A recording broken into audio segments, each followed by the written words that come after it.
우리 성도 여러분, 한 주간 동안 평안하셨습니까? 네. 여러분들과 함께 하는 이번 한 주간이 저에게 매우 행복한 시간이었습니다. 우리 장희동 교회는 이렇게 인사하나요? 하늘까지 함께 갑시다. 네, 우리 함께 옆에 계신 분들 그렇게 환영해 주시면 좋을 것 같습니다.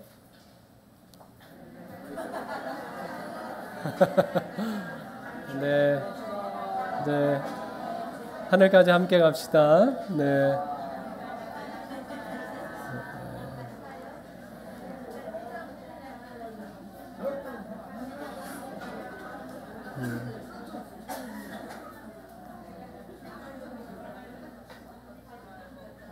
너무 아름다워 보입니다. 제 마음속의 고향 이 장희동 교회 제가 기억하기로는 굉장히 텐션이 높은 교회였습니다. 제가 다녔을 때에 권정행 목사님 마지막 해, 그 다음에 이승록 목사님, 김영수 목사님 이렇게 목회를 했었는데 교회도 처음에 권정행 목사님 있었을 때 교회는 위치는 제가 잘 기억을 못 하겠어요. 그런데 거기 조그만 곳에 있다가 저기 대로변으로 이사를 4층인가 이쪽 편으로 했고 또 김영수 목사님 오시면서 또 한쪽을 더 늘려서 전층을 이렇게 사용했었고 교회는 안식일 예배 시간이 되면 꽉 차가지고 앉을 자리가 별로 없었습니다. 학생반 같은 경우는 저희 또래만 한 17명이 다녔으니까요. 굉장히 활기가 있었고 밑에 아이들은 좀 우리한테 기가 눌려가지고 좀 어떻게 생각했는지는 잘 모르겠습니다. 하여튼 그랬고 그때 당시에 이제 합회에 찬양 발표회나 이런 것들이 많이 있었는데 우리 장희동 교회 우리 학생반이 나가서 대상도 한번 탄 것으로 기억을 하고 있고 그 다음에 청년반 같은 경우는 쟁쟁하신 분들이 계셨습니다. 그때 경수 목사님이 우리 청년 회장이었었기도 했고 박정선, 박호철 막 이런 조양기 이런 분들 계셨을 때인데 그때도 이 청년이 서정한 앞에서 굉장히 활동적인 청년반이었고 지역의 우정의 날 같은 거 있으면 우리 엄길수 목사님을 비롯해 가지고 운동을 얼마나 잘하시는지 그래서 배구하면 다른 교회에서는 엄두도 못 낼 정도로 그랬었던 기억이 납니다. 제가 거기에서 좋은 성적을 거뒀다 드리는 말씀은 아니고요. 굉장히 그 활력이 넘쳤었습니다. 그리고 장희동 교회 다니는 것을 많은 성도님들이 굉장히 자랑스러워했고 그랬었는데 지금 이번 일주일간 여기 와서 함께 예배하고 참여하는 이런 시간을 통해서 그에 못지않게 아니면 더 낮게 지금 텐션이 엄청 높다 이런 생각이 듭니다. 우리 장희동 교회가 가지고 있는 비전과 꿈이 하나님 안에서 크게 성취될 것이라고 생각이 들고 어쩌면 서정한 앞에를 넘어서서 한국 교회에 좋은 소식을 전할 수 있는 그런 귀한 교회가 되었으면 좋겠습니다. 오늘 저는 마지막으로 그대의 영원한 희망의 사람이라고 하는 제목으로 말씀을 드리도록 하겠습니다. 여러분 이 표를 한번 좀 기억을 해주시고요. 제가 안식일의 의미에 대해서 다 말씀을 드리지는 못했습니다. 오늘 6번째 그 이야기를 나누려고 합니다. 제가 병원 원목을 하시는 한 목사님의 이야기를 듣게 됐습니다. 오래전에 이제 28살의 청년을 만나게 됐는데 이 청년이 결국 암으로 고통을 견디다 못해서 몰핀을 맞으면서 병상 생활을 하다가 나중에는 뼈만 앙상하게 남은 채 중환자실에서 눈을 감았는데 아직도 그 청년에 관한 인상을 잊을 수가 없다고 하면서 이야기해 준 이야기입니다. 가족들은 처음에 그 형제에게 암이라는 것을 숨겼습니다. 그냥 가슴에 있는 혹을 떼냈다고 거짓말을 했어요. 이제 아물면 태어난다. 그런 말로 이제 3개월을 속이고 지냈습니다. 그런데 이제 이 목사님은 알죠. 원목이니까. 그래가지고 이 청년이 너무 안타깝고 가여워서 거의 매일같이 그를 방문을 했습니다. 목사님이 예수님에 관한 이야기를 하면 이 청년이 잘 받아들였을까요? 아닙니다. 이 똑똑한 이 청년은 도무지 마음 문을 열지 않고 목사님, 제가 이제 태어나면 제가 해야 할 일이 너무 많은데 조금 더 지나고 나서 예수님 믿는 것에 대해서 고려해 보겠어요. 의사 말로는 혹을 떼냈으니까 이제 한 달만 지나면 퇴원할 수 있대요. 이렇게 얘기하는 겁니다. 얼마나 마음이 아픕니까? 3개월이 지나면 뭐 할 건데? 이 청년이 죽을 건데. 그래서 그 삶의 끝자락에서라도 예수님의 옷자락을 붙잡는 그런 마음, 예수님께 희망을 걸어주기를 바랬는데 여전히 이 청년은 자신의 젊음에 희망을 걸고 있는 겁니다. 내가 젊으니까 금방 나가서 이 젊음을 가지고 이것저것 내가 해보고 싶은 일을 하리라. 그리고 나서 이제 3개월이 지났는데 이 청년이 의식을 잃은 채 진통제를 맞다가 28살 꽃다운 나이에 꽃도 피우지 못하고 죽었습니다. 듣는 저도 얼마나 안타까운지 모릅니다. 제가 목회할 때도 20대였던 것 같아요. 20대 청년 같은 경우 암에 걸리면 그 속도가 얼마나 빠르게 진행되는지 막 손 쓸 수 없을 정도로 그렇게 해서 죽는 청년의 모습을 보게 됐는데, 제가 이 이야기를 들으면서 우리 인생이 모두 이 청년과 같다는 생각을 하게 됐습니다. 우리가 희망을 품고 살고 있는 이것이 얼마나 그 유효 기간이 얼마나 될까요? 우리가 이제 죽음이라고 하는 우리가 아무것도 할 수 없는 그 막다른 이 골목이 우리 모두에게 있지 않습니까? 그런데 많은 사람들은 어디에 희망을 걸고 살아요? 우리 인생에 희망을 걸고 살아가고 있는 것이죠. 그래서 오늘은 이 안식일의 의미 가운데 안식일이 우리에게 던져주는 메시지는 무엇인가 하면 인생에 희망을 걸지 말고 어디에 희망을 걸어라? 하나님께 희망을 걸어라 라고 하는 말씀을 살펴보겠습니다. 히브리서 4장에 있는 말씀입니다. 제7일에 관하여는 어딘가에 이렇게 일렀으되, 창세기를 말하는 것이죠. 하나님은 제7일에 그의 모든 일을 쉬셨다 하였으며, 그리고 이제 9절로 넘어가면 그런즉 안식할 때가 하나님의 백성에게 남아있도다. 이미 그의 안식에 들어간 자는, 이미 그의 안식은 무슨 안식을 말하는 것입니까? 하나님이 제7일에 쉬는 그 안식을 말하는 것입니다. 이미 그 제7일 안식에 들어간 자는 하나님이 자기의 일을 쉬심과 같이 그도 자기의 일을 쉬느니라. 그러므로 우리가 어떤 안식?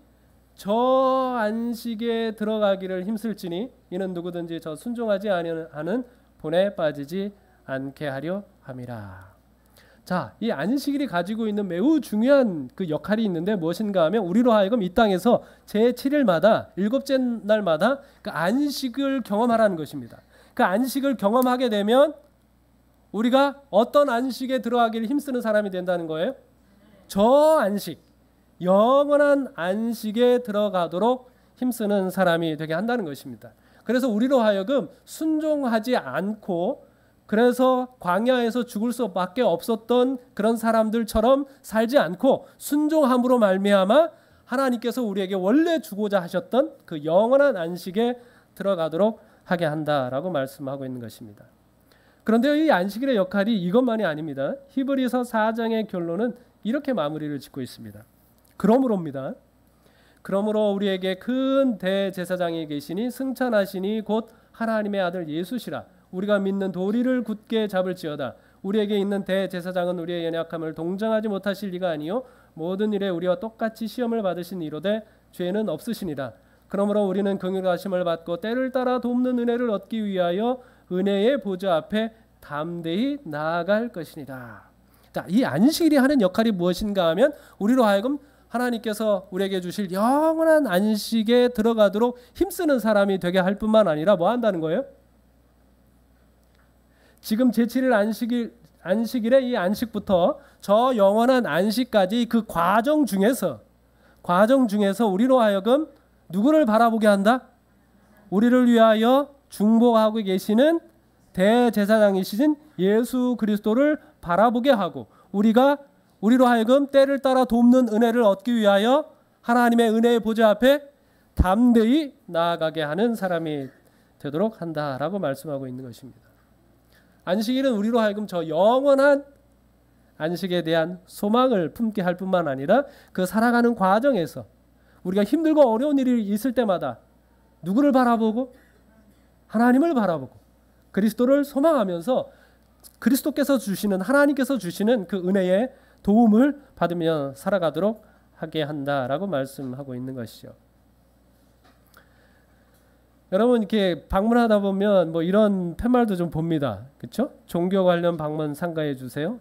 나는 뭘 믿습니다? 내 주먹을 믿습니다. 이렇게 문에다가 이렇게 붙여놓습니다. 그래서 교인들 절대 방문하지 말라고 이렇게 하는 사람도 있는 거죠. 이런 불신자들이 이럴 뿐만 아니라 때로 우리 신앙하는 사람들 가운데는요, 자기는 아무 문제가 없는 것처럼 신앙하시는 분들도 계십니다. 그런데 보시면 마치 이렇게 얼음이나 이제 거품이 많이 들어간 음료수 같다는 생각을 제가 하게 됩니다. 실제로 그렇지는 않은데 양은 많은 것처럼 보이는 것이죠. 제가 목회하면서 지금까지 깨달은 것 가운데 하나는 기도가 필요하지 않은 사람은 아무도 없다라고 하는 것이었습니다. 제가 앤드루스 유학할 때 우리 집안의 일로 엄청 고민하고 있을 때 제가 그때 소그룹 교회에서 리더를 하고 있었는데 소그룹 그 멤버들과 함께 소그룹을 마치면 이제 기도 제목을 이야기합니다. 그러면 그분들이 저에게 목사님 저에게는 우리 가정에 이런 문제들이 있는데 기도해 주세요라고 요청을 하는 거예요. 근데 제가 그 기도 요청을 들을 때마다 이분들은 이제 목사님이니까 이제 저한테 부탁을 하는데 정작 저는 어때요? 정작 저는 이제 우리 소그룹 원들에게 제 기도를 요청하고 싶어요. 우리 아이들의 문제라든지 뭐 우리 부모님의 걱정이라든지 이런 모든 것들을 이렇게 우리 소그룹 원들에게 이제 이야기하면서 기도받고 싶은 그런 생각이 간절했었습니다. 물론 제가 그것을 다 오픈하지 않았기 때문에 우리 소그룹 멤버들이 이제 다 이해하지는 못했습니다만 제가 그 과정을 보면서 목사님은 별 문제가 없는 것처럼 생각하면서 기도 요청을 하고 있는데 그 목사님도 뭐가 필요한 사람이에요? 기도가 필요한 사람이에요. 이 세상에 사는 사람 가운데 기도가 필요하지 않은 사람은 아무도 없다라고 하는 사실을 좀 생각하게 됐습니다. 그런 사람들에게 있어서 이 안식일이 어떤 역할을 한다? 우리로 하여금 때를 따라 도우시는 하나님께 나아가도록 이끌어준다라고 하는 것이죠. 여러분 실제로 안식일이 우리의 소망이 되는 예수님을 분명하게 보여준 사건들을 좀 살펴보려고 하는데요. 여기 마태복음 12장 8절에 보면 인자는 안식일의 주인이니라 라고 말씀하셨습니다. 안식일에 대해서 예수님께서 강력하게 주권을 주장하고 계시는 것이죠. 이유는 뭘까요? 자, 이 이야기의 배경은 이렇습니다. 배고픈 제자들이 밀밭을 지나가다가 밀을 비벼서 까먹었습니다. 그랬더니 하필이면 그걸 또 시퍼렇게 두 눈을 뜨고 지켜본 사람들이 있었어요. 그 사람들의 반응은 무엇입니까? 비난하고 정죄하는 것입니다. 배고파서 먹었는데 크게 잘못했다는 것이고 그것을 넘어서서 누구한테 범죄한 거다? 하나님께 범죄한 것이다 라고 비난을 하는 것입니다. 그때 예수님께서 뭐라고 말씀하셨어요? 이 안식일의 주인은 나다 라고 하는 이 말씀을 하고 있는 거예요. 이게 무슨 의미입니까? 이게 무슨 의미예요? 이건 어떤 의미를 가지고 있는가 하면 안식일에 무엇을 하고 말지는 누가 정하는 거다? 내가 정하는 거다. 너희들이 정하는 것이 아니라 내가 정하는 것이다. 다윗도 뭐 했다? 제사장들이 먹을 음식을 먹지 않았느냐? 제사장들도 안식일이 되면 가장 바쁘지 않느냐? 안식일에 무엇을 하고 말지는 누가 정하는 거예요? 하나님이 정하는 거예요. 사람이 정하는 것이 아니라고 하는 그 말씀을 강력하게 이야기하고 있는 것이죠. 그래서 무엇을 해야 될지 무엇을 하지 말아야 될지를 막 내가 정해가지고 너 왜 하지 말아야 했느냐 뭐 해야 되는데 너는 왜 안 했느냐 이렇게 하는 것은 누구의 주권을 넘보는 태도예요? 예수님의 주권을 넘보고 있는 태도라고 하는 것이죠. 그래서 여러분 우리가 안식일에 만약 누가 하지 말아야 할 일을 해가지고 내 마음이 막 못마땅하잖아요. 마음이 막 시끄럽고 그렇게 되잖아요. 그런데 그것을 바라보면서 내 마음에 그 사람을 불쌍하는 여기는 마음이 아니고 짜증이 나는 태도로 말을 하고 있다면 예수님 닿지 못하다면 내가 지금 뭐 하고 있는 겁니까? 예수님의 주권을 넘보고 있다고 봐도 틀리지 않습니다. 무엇을 하고 말지는 누가 정하는 거다? 예수님이 정하는 거다라고 하는 것이죠. 그리고 사람들을 데리고 회당에 들어가셨습니다. 마침 그 자리에 한쪽 손, 오른손이 마른 사람이 있었습니다. 근데 사람들이 물었어요. 예수님에게 안식일에 병을 고치는 것이 옳습니까? 이렇게 물었어요. 이 마가와 누가는 이것을 그들이 마음에 생각하고 있었다고 기록을 하고 있습니다. 이 질문은 예수님을 해치려고 하는 음모와 관련이 있는 것이죠. 그러자 예수님께서 그 사람을 한가운데로 불러 세우셨습니다. 그리고 물으셨어요. 모든 사람을 향하여. 자, 여러분 양이 구덩이에 빠지면 안식일에도 건져내는데 한번 이 사람과 관련지어서 생각을 해봅시다. 여러분은 양이 구덩이에 빠지면 안식일에도 건져내요. 자, 그걸 여러분 염두에 두고 이 사람과 한번 관련지어서 생각을 해봅시다. 그런 다음에 안식일에 선을 행하는 것과 악을 행하는 것, 사람을 살리는 것과 죽이는 것, 무엇이 옳습니까? 이렇게 물었어요. 정답은 뭡니까? 누가 봐도 답이 분명했지만 사람들은 대답을 하지 않았습니다. 예수님께서 탄식하시면서 그 환자를 고쳐주셨죠. 자, 그런 다음에 바리새인들의 반응은 어땠을까요? 바리새인들의 반응은 어땠을까요? 마태복음 12장 14절에 보면 바리새인들이 나가서 어떻게 하여 예수를 죽일까 의논했다라고 기록하고 있습니다. 이 바리새인들이 그날 안식일에 그런 의논을 했는지는 잘 모르겠습니다만 마태는 이 예수님의 행동과 이 바리새인들의 행동을 일부러 대조시키고 있습니다. 예수님은 어떤 일을 했고 사람을 살리는 일을 했고 바리새인들은 어떤 일을 했다는 거예요? 사람을 죽이려고 하는 일을 했다는 것입니다. 어느 것이 옳습니까? 사람을 살리고 사람을 선한 일을 행하는 것이 옳다고 말씀하고 있는 것이죠. 그리고서는 예수님께서 그 회당을 떠나서 병자들을 고치면서 20절, 21절에 말씀을 하신 것입니다. 상한 갈대를 꺾지 아니하며 꺼져가는 심지를 끄지 아니하기를 심판하여 이길 때까지 하리니 또한 이방들이 그의 이름을 바라리라 함을 이루려 하심이니라. 예수님께서 어떤 분이라는 거예요? 예수님께서 아주 결연한 의지를 보이십니다. 예수님은 안 굽히십니다. 언제까지? 네, 이길 때까지 할 겁니다. 누가 봐도 예수님께서 이길 겁니다. 누구한테 판단을 받더라도 예수님의 옳다는 인정을 받으실 겁니다. 왜냐하면 예수님께서는 목숨을 걸고서라도 사람을 위하는 일을 하시기 때문이라는 것이죠. 그래서 안식일에는 예수님께서 당신의 생명을 걸고서라도 사람을 위해 일하시는 것을 경험하는 날이니까 환자나 죄인이나 상처받은 사람들에게 그 예수님이 뭐가 된다는 거예요? 그의 이름을 뭐하리라? 사람들이 누가 오기만을 바래요? 예수님만 오기만을 바란다는 것입니다. 그 어떤 정죄도 없이 어떤 물리침도 없이 예수님께서는 그분의 목숨을 걸고서라도 우리를 위한 일을 하시는 분이시기 때문에 모든 사람들이 그분의 이름을 바라리라라고 말씀을 하고 있는 것이죠. 얼마 전에 재미있는 그 어린이 동화책을 보게 됐는데요. 이름이 잔소리 붕어빵입니다. 잔소리 붕어빵. 여기에 보면 내용 중에 어떤 이야기가 있는가 하면 엄마 입에 지퍼를 달았으면 좋겠어요. 엄마가 잔소리할 때마다 쭉 잠그기만 하면 되게 말이에요. 생각만 해도 신나요. 이렇게 이런 내용이 있습니다. 제가 이 동화책을 읽으면서 들은 생각은 뭐냐면 여러분 제가 느낀 건데요. 온갖 옳은 소리는 언제 합니까?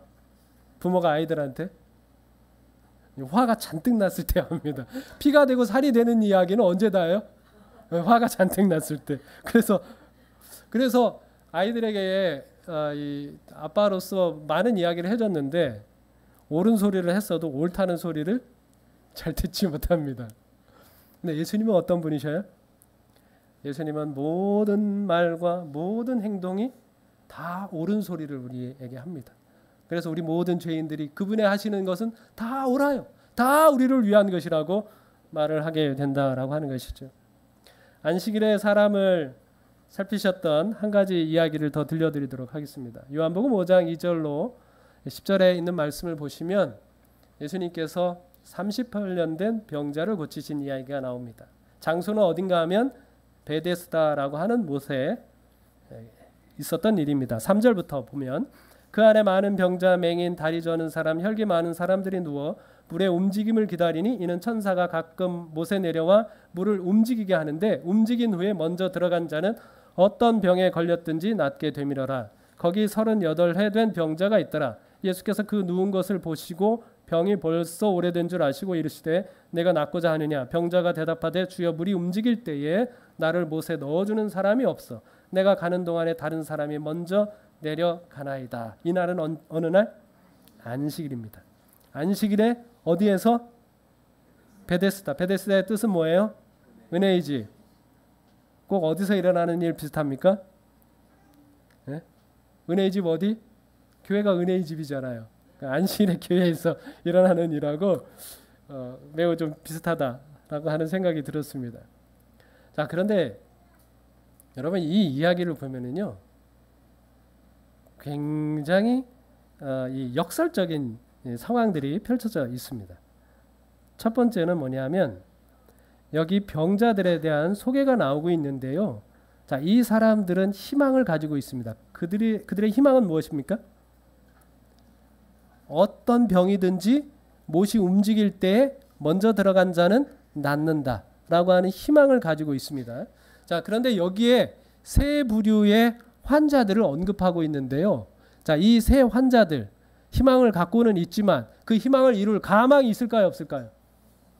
가망이 없는 환자들입니다. 여러분, 맹인이 거기 있는데 맹인은 못이 움직이는 것을 볼 수 있습니까, 없습니까? 못 봐요. 어느 누구보다 빨리 그 반응할 수 있는 사람이 아닙니다. 그다음에 다리 저는 사람은요. 다리 저는 사람은 혹 보았다고 할지라도 누구보다 먼저 들어갈 수 있어요? 못 들어갑니다. 다리 절면서 어떻게 들어갑니까? 그러면 혈기 마른 사람은? 혈기 마른 사람, 아예 움직이지도 못하는 사람은 아예 가망도 없는 사람들입니다. 그러니까 이 베데스다 연못가에 수많은 환자들이 있는데 이 성경은 그 중에 이 세 부류의 환자를 언급하면서 여기에 많은 사람이 희망을 두고 앉아 있기는 하지만 그 희망을 이룰 가망은 전혀 없다라고 하는 것을 이야기하고 있습니다. 자, 그 다음에 또 하나는 이것보다 더 안타까운 점이 있는데요. 무엇인가 하면 여기에 있는 사람들은 여기 은혜의 집에 있는 사람들이죠. 무슨 병이든지 나았다라고 하니까 여기가 이름이 뭐가 된 거예요? 여기 은혜의 집이에요. 무슨 병이든지 뭐 하니까? 나으니까. 하나님의 은혜가 있는 곳이라고 해서 은혜의 집이라고 이름을 지은 겁니다. 자, 그런데 여러분 여기 있는 사람들은 하나님의 은혜에 대한 완전한 오해에 빠져 있죠. 여러분 가끔이라고 하는 말이 하나님의 은혜를 잘 표현하고 있는 말입니까? 예? 가끔 내가 병이 낫고 싶어요. 이 수많은 사람들이 병이 낫고 싶어요. 그런데 가끔 나아요. 이게 하나님의 은혜를 표현하는 건가요? 아니요. 이건 하나님의 은혜를 표현하는 것이 아닙니다. 그리고 여기 수많은 사람들이 있는데 모두가 다 나을 수 있는 게 아니고 먼저 들어간 사람만, 경쟁에서 이긴 사람만 낫습니다. 그러면 여러분 이게 하나님의 은혜를 표현하는 건가요? 이건 하나님의 은혜를 표현하고 설명하고 있는 것이 아닙니다. 여러분 우리가 대학에 입학해서 합격을 했습니다. 은혜롭게 입학한 겁니까? 아니요, 우리 실력으로 입학한 거예요. 그렇죠? 이거 은혜를 설명하고 있는 것이 아닙니다. 그리고 이 수많은 사람들 가운데 몇 사람만? 한 사람만 나을 수 있어요. 이게 하나님의 은혜를 표현하고 있는 건가요? 아니요. 여기에는 모든 사람들이 희망을 가지고 있기는 하지만 이게 하나님의 은혜라고 생각을 하고 있지만 하나님의 은혜에 대해서 전혀 오해하고 있는 모습을 보여주고 있습니다. 그래서 베데스다 연못가에서 가끔 천사가 와서 이 못을 움직이게 한다고 하는데 그것은 천사가 하는 짓입니까? 아니면 마귀가 하는 짓입니까? 그건 천사가 하는 짓이 아닙니다. 마귀가 하는 짓이에요. 여러분 우리가 세상 사람들도 은혜에 대해서 오해하고 있지 않습니까? 여러분 이게 어떤 그림인지 아시겠습니까? 네, 심청입니다. 2022년도에 LG전자가 제작한 1분짜리 심청전 디즈니 버전입니다. 굉장히 잘 만들었더라고요. 보시면. 자, 그런데 이 사람들이 생각하고 있는 은혜, 자비에 대한 이해가 뭐예요? 자, 부처님은 공양미 300석을 받아야 심학규의 눈을 뜨게 해줍니다. 부처님은 얼마나 자비로우신지 몰라요.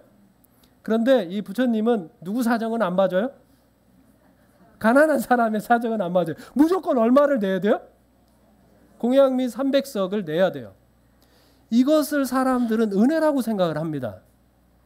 그 다음에 이제 인당수에 있는 용왕님, 처녀들을 제물로 받아야 풍랑을 멈추게 해줍니다. 용왕님이 얼마나 다정스러운 분인지 몰라요. 그래서 심청이가 떨어졌을 때 연꽃으로 탁 받아가지고 이렇게 무트로 내보내지 않았습니까? 그런데 어떤 처녀에게는 다정하지만 어떤 처녀에게는 굉장히 냉혹합니다. 제물로 받으니까. 이걸 사람들은 뭐라고 생각하는 거예요? 네, 은혜라고 생각을 하고 있는 것이죠.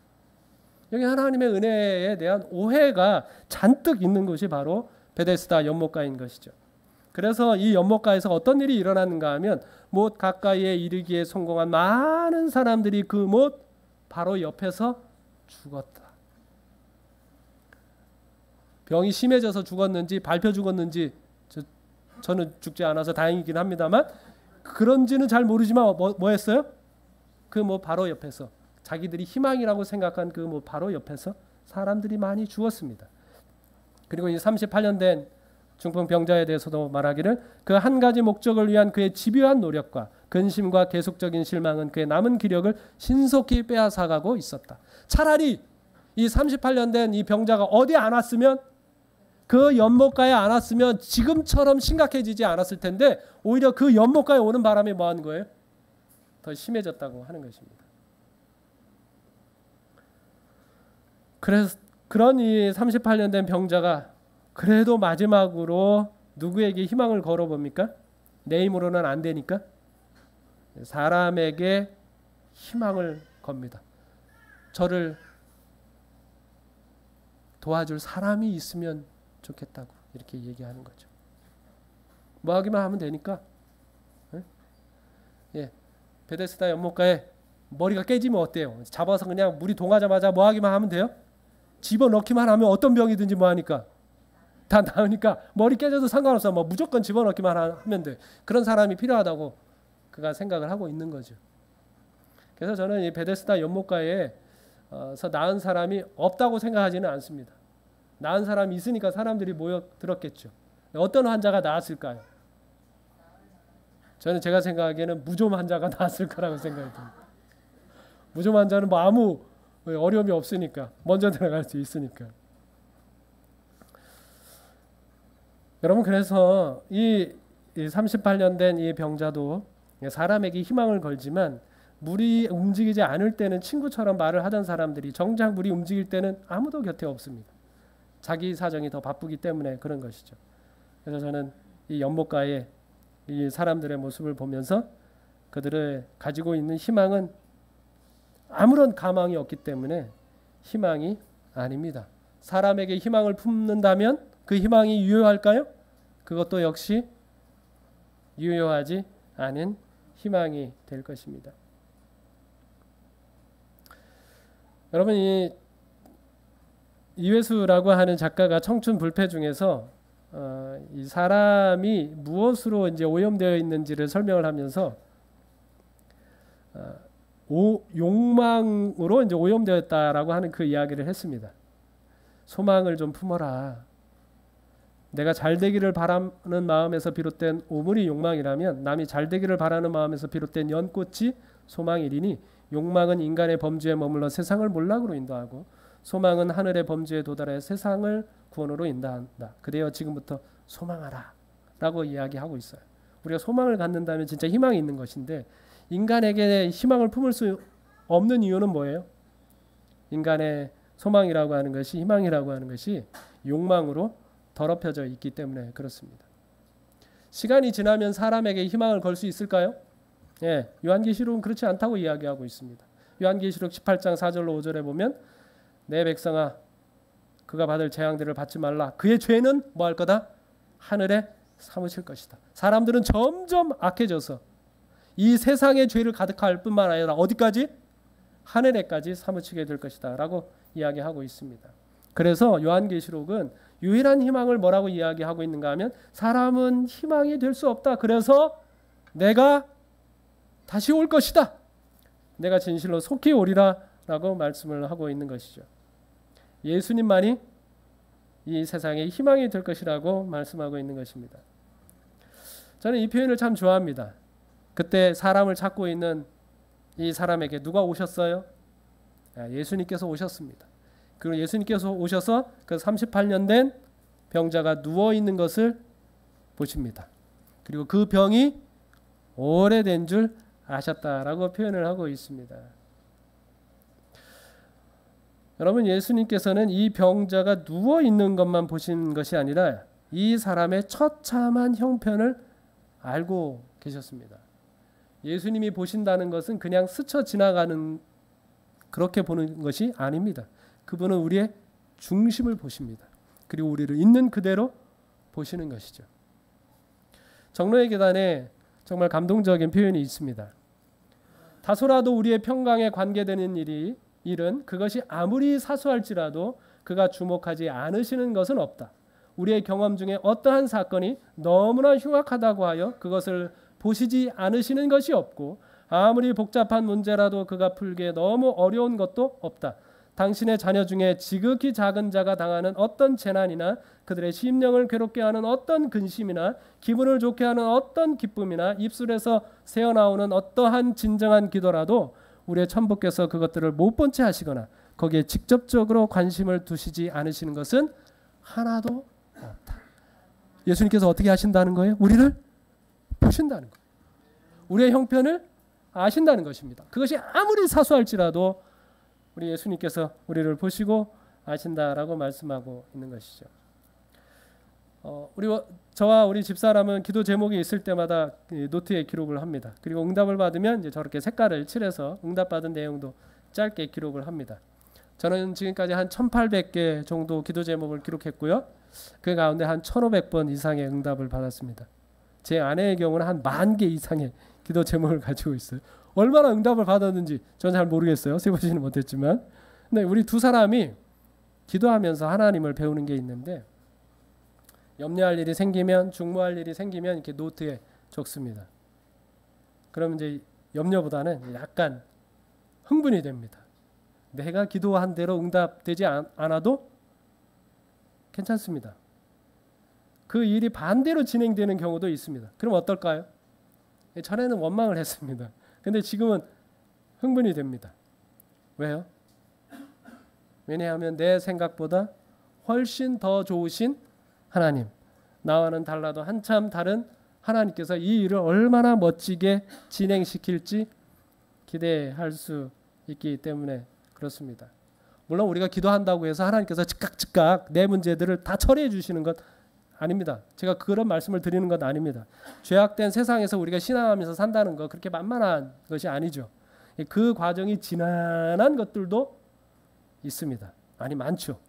하지만 분명한 것은 사람은 끝까지 기다려도 끝내 해결하지 못하지만 하나님은 반드시 끝내는 나의 모든 원통함을 풀어주신다고 하는 그런 믿음이 있습니다.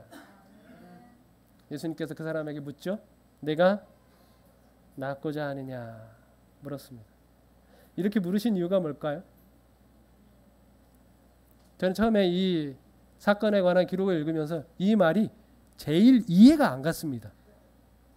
여러분 병원에 가셔서 거기 환자들 다 누워 계신데 여러분이 가셔서 환자분에게 병 낫고 싶으세요? 이렇게 물어보면 그 반응이 뭐라고 반응을 할 것 같습니까? 몰라서 물어요? 뭐 이렇게 대답하지 않겠습니까? 내가 여기 병원에 있는 이유가 뭔데? 나으려고 있는 건데 몰라서 물어요? 이렇게 반응하지 않겠습니까?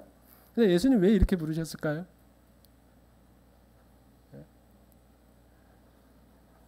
파스칼이나 웰링턴은 습관이 본성보다 더 강하고 제2의 천성이라고 그렇게 이야기하고 있습니다.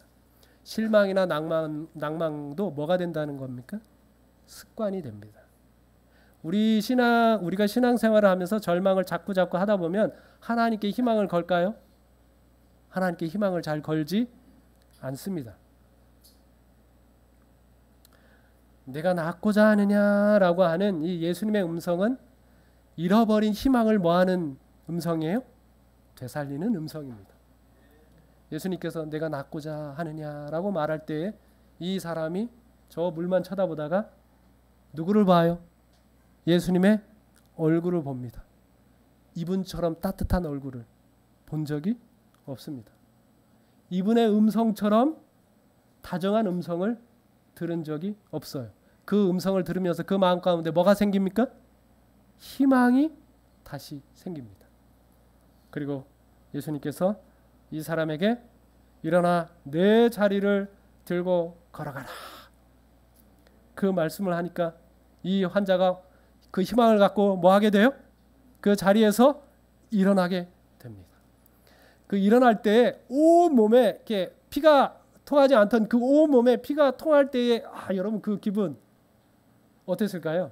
우리가 그 조금은 압니다. 우리 아이들 데리고 해보지 않습니까? 손목을 꽉 잡아가지고 피가 안 통하게 한 다음에 네 나이대로 잼잼 해봐라 하고서 잼잼 끝나면 이렇게 빙글빙글 돌리면서 이게 탁 놓으면 어때요? 피가 쫙 통하면서 얼마나 짜릿짜릿한지 몰라요. 이 38년 된 병자가 그러한 하나님께서 회복하시는 그것을 전기처럼 느끼지 않았을까요? 그렇게 하나님께서 회복해 주셨습니다. 예수님에게서 진정한 희망을 발견하게 된 것이죠. 우리 집에는 아픈 손가락이 하나 있습니다. 우리 아이 중에 하나가 지금도 이제 교회를 나가지 못하고 있고요. 7년째 방 안에서 이제 게임에 빠져서 사는 친구가 있는데 이 친구가 이제 그렇게 된 계기는 어제 말씀을 드렸던 할머니가 돌아가시면서 그 친구 말로 그래요. 자기가 기도했습니다. 할머니 돌아가시지 않게 해달라고. 돌아가실 것 같아요. 할머니 돌아가시기 전에 볼 수 있게 해달라고. 근데 저희가 이제 앤드류스에서 한국 비행기를 타고 오는 와중에 저희 어머니가 이제 돌아가셨습니다. 그 이후로부터 이 친구는 하나님은 내 기도를 들어주지 않는 분이라고 생각을 하면서 이제 방황에 빠졌습니다. 그리고 이제 게임에 빠졌어요. 얼마 전에 얘기를 들어보니까 게임 회사에서도 제안이 왔었다고 그러더라고요. 프로 게이머가 되면 어떻겠느냐고. 미국에 다시 돌아갔는데 이 아이가 이제 학교를 다니지 않았습니다. 저희들 생각에는 저희 이후에 한 아이가 유학을 왔는데 그 아이와 사귀면서 더욱 빠져들었다고 생각을 했습니다. 그리고 또 홈스테이로 온 뭐 한 친구하고 이제 같이 사귀면서 이렇게 좀 방황하고 있다고 생각이 들었습니다. 그곳 어르신들 중에서 이 아이들이 이제 몰려다니는데 요주 인물입니다. 자기 자식들 이제 단속을 합니다. 얘들하고는 놀지 마라 이런 상황이 된 것이죠. 저희가 이제 한국으로 돌아왔습니다. 근데 얼마 한 6개월인가 지났는데요. 그 아이가 다시 한국에 왔습니다.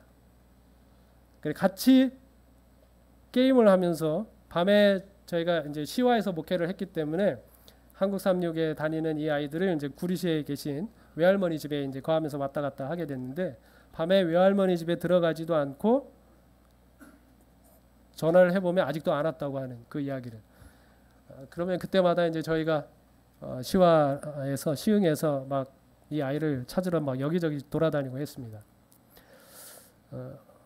어느 날은 이제 금요일 밤입니다. 전화를 했더니 이 아이가 아직도 안 들어왔다는 거예요. 그래서 예배를 마친 다음에 이 아이를 잡으러 이동을 했습니다. 막 전화를 하는데 안 받아요. 받지 않죠. 그런데 수없이 이제 전화를 하니까 할 수 없이 받았는데 이게 일산에서 그 아이하고 있다는 겁니다. 이제 게임을 하고 있다는 것이죠. 일산으로 막 찾아갔습니다. 그리고 이제 또 전화를 하는데 일산이 얼마나 넓습니까? 그 아이가 어디 있는지 어떻게 알아요?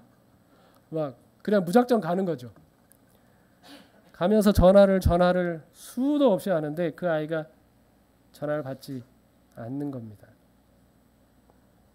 답답한 마음으로 차 안에서 이제 어디로 가야 되나 이렇게 하고 있는데 저희 집사람이 이제 집에 가자 이렇게 얘기하는 겁니다. 우리 집사람 말로는 하나님께서 이렇게 이야기하는 음성을 들었다는 거예요. 얘야, 너 그러다 죽어. 그 아이가 네 아픔을 해결해 줄 수 없어. 내가 해결해 줄게. 나를 바라보고 살아. 그래서 저희가 집으로 돌아왔습니다. 그리고 이제 1년이 지났는데요. 아침 묵상을 하면서 저희가 그 우리 집사람이 들은 이야기를 말씀 속에서 그대로 발견하게 됐습니다. 나는 그대의 눈물을 안다. 나도 역시 울었다. 인간의 귀로 차마 들을 수 없는 극한 슬픔을 나는 안다. 그대는 고독하고 버림을 받았다고 생각지 말라. 그대의 고통이 세상에 있는 어떤 사람의 신금도 울리지 못할지라도 나를 바라보고 살아라. 저희가 이 말씀을 마음에 새기고 진행되고 있는 그런 과정 가운데서 이 아이를 바라볼 때마다 이 아이에게서 눈을 돌려서 예수님을 바라보면서 다시 희망을 갖고 또 기도하면서 위로를 받고 그렇게 합니다. 아무런 이제 나아지는 것이 없어 보일지라도 나아만 장군 나병이 6번째까지는 아무런 호전 효과가 있었나요? 없었습니다. 7번째가 되어서야 완전히 낫게 됐잖아요. 저희가 그때를 기다리면서 기도하고 있습니다. 우리가 기도를 포기하지 않으면 하나님께서 일하는 모습을 반드시 저희가 기쁘게 볼 것이라고 믿기 때문에 그렇습니다. 여러분, 안식일은요, 다른 6날과 안식일이 다른 한 가지 점이 있습니다. 그것은 뭔가 하면 어쩌면 다른 6날은요, 하나님께서 바람이 서늘할 때에 그들과 함께 거닐었습니다. 근데 7째 날은 어떻게 하셨어요? 하루 종일 하나님과 함께하는 경험을 합니다. 그것이 얼마나 행복하게 하는지를 그들이 경험하죠. 그러면 어떻게 될까요? 영원히 주님과 함께 가는 그때를 소망하게 되는 것입니다. 그래서 요한계시록 21장 3절로 4절에 보면 내가 들으니 보좌에서 큰 음성이 나서 이르되 보라 하나님의 장막이 사람들과 함께 있으며 하나님이 그들과 함께 계시리니 그들은 하나님의 백성이 되고 하나님은 친히 그들과 함께 계셔서 모든 눈물을 그 눈에서 닦아주시니 다시는 사망이 없고 애통하는 것이나 곡하는 것이나 아픈 것이 다시 있지 아니하리니 처음 것들이 다 지나갔음이라라. 우리가 하루 종일 함께 있는 이 경험은 우리로 하여금 영원히 함께 하나님과 살 그날을 소망하게 만드는 것입니다. 우리에게 우리의 모든 눈에서 눈물을 닦아주시고 아픈 것이나 곡하는 것이나 사망이 다시 없는 그 나라를 소망하게 한다고 하는 것이죠. 말씀을 정리합니다. 안식일은 우리에게 이렇게 말합니다. 우리의 문제를 사람은 결코 온전히 해결할 수 없다고 말합니다. 대신에 하나님은 우리의 모든 문제를 해결하시고 영원한 평안과 영원한 안식을 우리에게 주십니다. 그리고 희망이 없는 세상을 살아가는 우리에게 누가 희망이다? 하나님이 우리의 희망이다 라고 말씀하십니다. 매 안식일 맞이할 때마다 하나님 바라보시면서 저 영원한 안식을 바라보면서 희망을 새롭게 하면서 살아가시는 저와 여러분이 되기를 바라면서 말씀을 마치겠습니다. 70장 찬양하겠습니다.